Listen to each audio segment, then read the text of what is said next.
And it was just amazing the way, and these are respected people, Craig Gilbert and Charles Benson. Just like halfway through the interview, I said, you guys, there's actually more interesting stuff to talk about than just Trump. Okay, there just really is.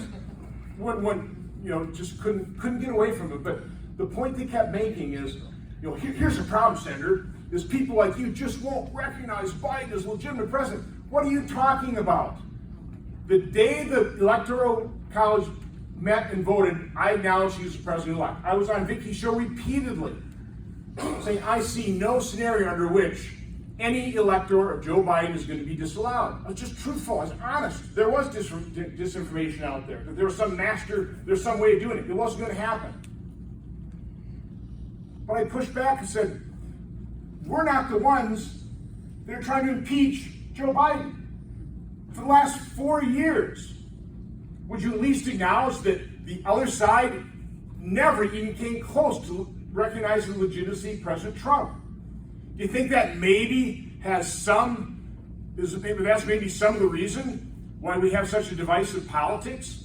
Why when observers couldn't observe, when about 5 or 6 big Democrat counties are like the only counties in America that can't count their frickin' ballots by midnight, okay?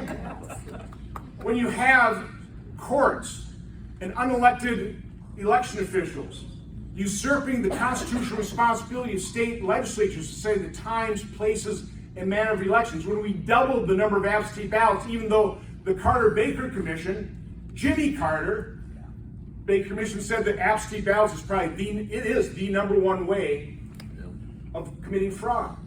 And yet we put that into hyperdrive while we reduce all the controls over it. So there are legitimate concerns. I have not, unlike way too many of my Republican colleagues, I have not scornfully dismissed those legitimate concerns. We have to investigate this. But we also have to recognize reality. We have to recognize our shortcomings. Again, for the conservative movement, then I'll move on to questions. Our biggest shortcoming, by far, is we have stopped focusing on what we should focus on, which is gaining control over our own communities, over our own school systems. So you don't have to hear stories about teachers making white boys cry because they're white boys, okay? And I'm not just defending white boys.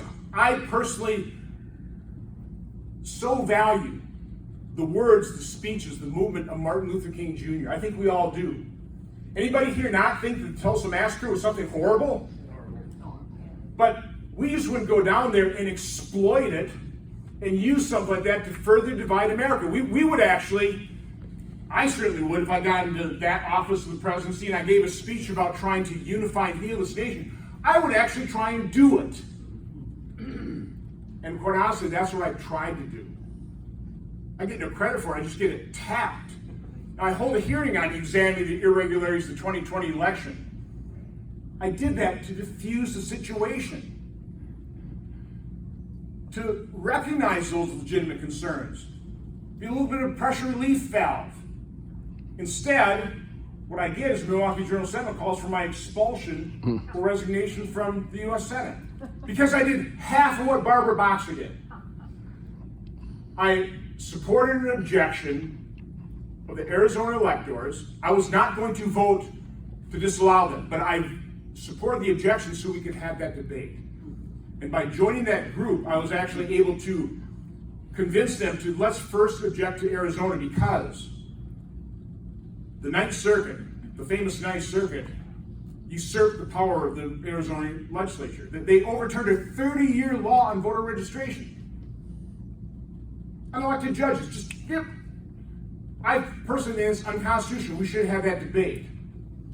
Which is why I was not real happy with those idiots, those criminals that breached the Capitol and conducted and engaged in so many acts of violence and repugnant racial slurs. I think I've expressed that quite forcefully, but the media doesn't pick that up. All they pick up and what drives them nuts, and I'll leave it on this note, what drives them nuts is I describe people like you. I describe the 75 million Americans who voted for Donald Trump not as potential domestic terrorists, not as armed insurrectionists, There were some really bad people, and I want to see them pay the price in terms of the judicial system. But the vast majority, and this is what drives them nuts, I believe, and the people I've mingled with at Trump rallies for a couple hours, are God-fearing, country-loving, law enforcement respecting individuals who never even think of breaking the law. That drives them nuts when I say that. And what even drives them more nuts, and what they also distort, is when I point out what their leaders say. President Obama, 5 days before he was elected, said in 5 days, we're going to have the opportunity to fundamentally transform this nation. I don't know about you, that made my ears perk up. And of course, Joe Biden and other of their elected officials have parroted that phrase. Fundamentally transform this nation. We got problems. I'd like to fix them. I don't think the federal government's in a particularly good situation to fix them. Trust me, I'm not a real fan. But to fundamentally transform something, I ask the question then, do you even like, much less love something you want to fundamentally transform? So the analogy I used, like I wake up in the morning, Jane, I love you. Now I'm going to change everything about you. Well, that wouldn't go over too well. That's what we're up against. Now that gets twisted to say that, Johnson just said Democrats hate America. It's not what I said. I was trying to warn America, and that's what I'm trying to ask all of you. Please warn your friends, your family, neighbor, what their radical agenda will do to this country, how it will destroy this country, and it won't take long to destroy it. Just ask Venezuelans. Ask Cubans that are old enough to remember. Okay? We know the result. It's not pretty. So I actually will end on this note. It is our job. It is our duty to preserve this nation. Because we love it, because we fear God, because we respect law enforcement and law and order, we know what's at stake. We know why we have to do this. And as I said in my first Tea Party speech, it's not somebody else's job. It's our job, all of us.